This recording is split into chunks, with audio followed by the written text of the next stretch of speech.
यहाँ बैठे और जितने आस्था चैनल पर सुन रहे और जितने फेसबुक यूट्यूब पर कथा श्रवण कर रहे, प्रयास करना बैसाख के महीने में मिट्टी के पात्र में जो रात्रि भर जल रखा हो, मिट्टी के पात्र में अगर आपके पास में घड़ा हो, हंडा हो, नी हो तो दिया हो, दीपक हो, कुल्लड़ हो,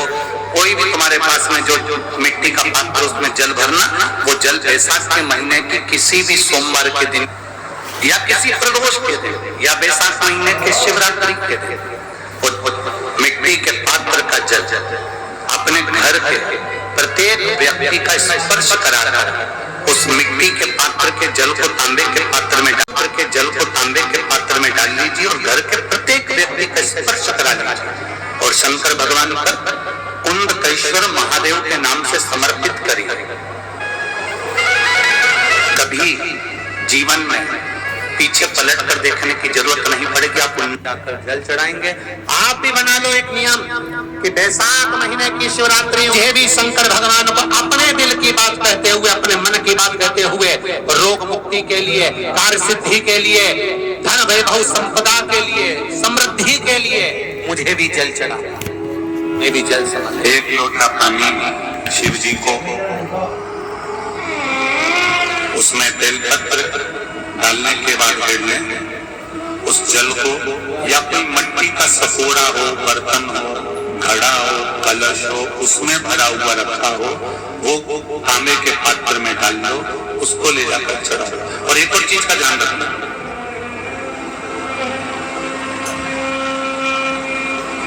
अगर आसाध्य रोग, जैसे ऐसा रोग हो जो समाप्त नहीं हो रहा हो, कैंसर, किडनी, लीवर या किसी का डायलिसिस चल रहा हो या लीवर काम नहीं कर रहा हो या शरीर की कोई हड्डी जुड़ नहीं रही हो, तो जो जल शिव जी को लोग चढ़ा रहे हैं वो जल को आचमन कर लेना। और आचमन शंकर भगवान की छोटी बेटी अशोक सुंदरी के नाम से उसका केवल अशोक सुंदरी के नाम से, और शंकर भगवान की सबसे छोटी लड़की अशोक सुंदरी नंदन पैदा हुई, जन्म नंदन वन में जन्म। नंदन वन मतलब काशी। घर के छोटे बच्चों को भी बोलो, बड़ों को भी बोलो, बुजुर्गों को भी बोलो, चलो एक लोटा पानी चढ़ा के आते हैं, चल। अगर कैंसर का रोग है या किडनी या लीवर या बुखार, पेट से जुड़ा हुआ, सिर से जुड़ा हुआ, कंधे से जुड़ा हुआ या घुटने से जुड़ा हुआ, या रीढ़ की हड्डी में कहीं पानी भरा गया हो या कमर झुक रही हो, कोई भी रोग उधर से लेकर शरीर के अंदर नहीं भागता है और वो बेकार होगा। तो बैसाख का महीना चल रहा है, राकेश देवी जी, बैसाख का महीना चल रहा है। बैसाख के महीने की शिवरात्रि के दिन, बैसाख के महीने की जो शिवरात्रि आई है, हर महीने शिवरात्रि आती है, तो बैसाख की जो शिवरात्रि है, इस शिवरात्रि के दिन सुबह 8 बजे से लेकर 11 बजे के बीच में एक लोटा पानी, उसमें थोड़ा सा बेल का फल मिल जाए, उस फल का थोड़ा सा भाग, या तो बेल का फल का अगर छिलका मिल जाए तो उसमें पानी भरकर तांबे के लोटे में डाल लो, या बेल का फल नहीं मिले तो बेलपत्री को लेके उसमें डुबो दो और डुबो के बेलपत्री को बाहर निकाल दो। वो पानी भगवान शंकर को शिवरात्रि के दिन, बैसाख महीने की जो शिवरात्रि है, बैसाख के महीने में प्रत्येक महीने शिवरात्रि आती है, बैसाख के महीने की शिवरात्रि के दिन सुबह 8 बजे से लेकर 11 बजे के बीच में शंकर भगवान को अपना रोग और बीमारी शंकर भगवान को जल समर्पित कर जाए। बाबा पर विश्वास रखकर चलाना, शिव से भगवान शिव की सुबह के समय जाकर। और अगर बेलपत्री का पानी नहीं मिले तो मिट्टी के पात्र का पानी, आपको पढ़ाने कहा, मिट्टी के पात्र का पानी वो भी शंकर भगवान को समर्पित कर सकते। जल बैसाख के महीने में शंकर पर शीतल जल समर्पित कर देने से शरीर के रोग समाप्त हो जाते हैं, वो रोग उठता नहीं। शीतल, और अगर शीतल जल का दर्शन करना हो तो कभी महाकालेश्वर अभियान, कभी आप लोग लाइव दर्शन करते हो महाकाल के, तो महाकाल के दर्शन करेंगे तो बैसाख महीने में 5 घड़े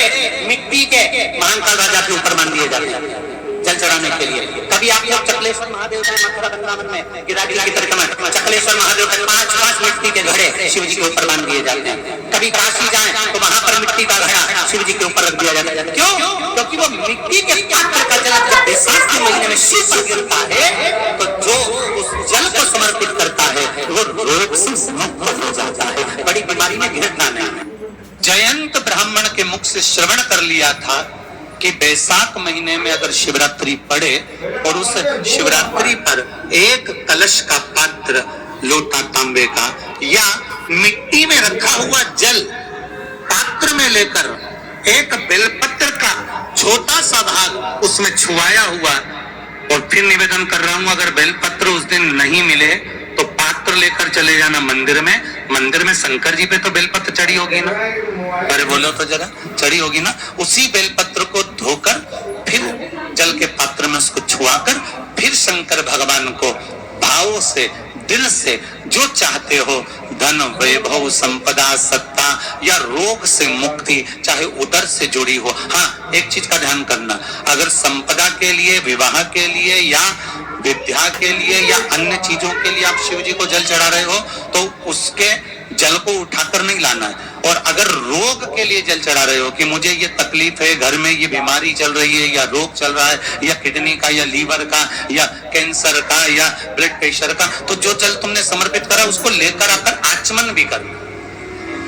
कौन से दिन? जम के बोलो जरा। शिवरात्रि शंकर कह रहे हैं, माँ उमा से, माँ पार्वती से मेरा महेश, मेरा बाबा भोलेनाथ, मेरा बाबा विश्वनाथ, मेरा त्रिकालदर्शी कैलाशी अविनाशी कह रहा है कि हे पार्वती,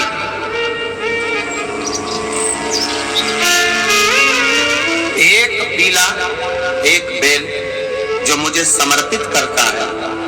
और समर्पित करने के बाद उस बेल की महत्वता देखिए, जो बैसाख महीने में बाबा शंकर को जो चढ़ाया जाता है और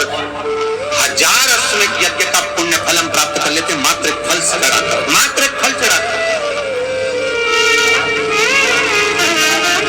हे पार्वती,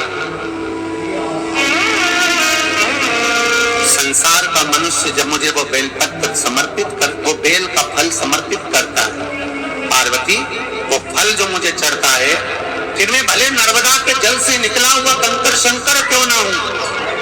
फिर चाहे मैं गंगा के जल से निकला हुआ कंकर शंकर क्यों ना हूं, चाहे फिर मैं यमुना के जल से निकला हुआ कंकर शंकर क्यों ना हूं, चाहे मैं सरयू के जल से निकला हुआ कंकर शंकर क्यों ना हूं, चाहे मंदाकिनी के जल से निकला हुआ कंकर शंकर क्यों ना हूं, हे पार्वती, फिर जो भी शिवलिंग पर वो बेल समर्पित होता है, वो बेल उठाकर जीवन अपने कार्य में ले सकता है। ये माँ उमा से कर, तो उस बेल की महत्वता जानेंगे। अब अपन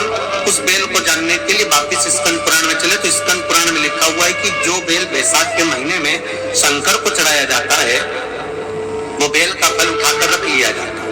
बैसाख के महीने में उस चढ़े हुए, बाकी का आपको बेल का फल खाना हो तो बात दूसरी, पर चढ़ा हुआ जो बेल का फल है वो पूरा बैसाख नहीं खाना। बैसाख के बाद में अगला जो महीना आए, उस महीने के अंदर उस फल के अंदर का गुर्दा निकालकर उसको सुखा लीजिए, और सुखाकर जिस व्यक्ति को पथरी की बीमारी हो और जिस व्यक्ति को पेट में बहुत भोजन पचता ही नहीं है, पूरा शरीर पाचन क्रिया बेकार हो गई, उस व्यक्ति को केवल 7 दिन तक शंकर पर चढ़ा हुआ वो बेलपत्र प्रदान कर दीजिए, पथरी भी बाहर और पाचन क्रिया भी ठीक, जिंदगी भर तकलीफ नहीं। उस बैसाख में उस फल की इतनी महत्वता बाबा भोलेनाथ स्कंद पुराण, लिंग पुराण, नर्मदा पुराण, पद्म पुराण के अंतर्गत, शिव महापुराण के अंतर्गत वर्णन कर, उसकी महत्वता तो बेल का फल साधारण नहीं हो सकता।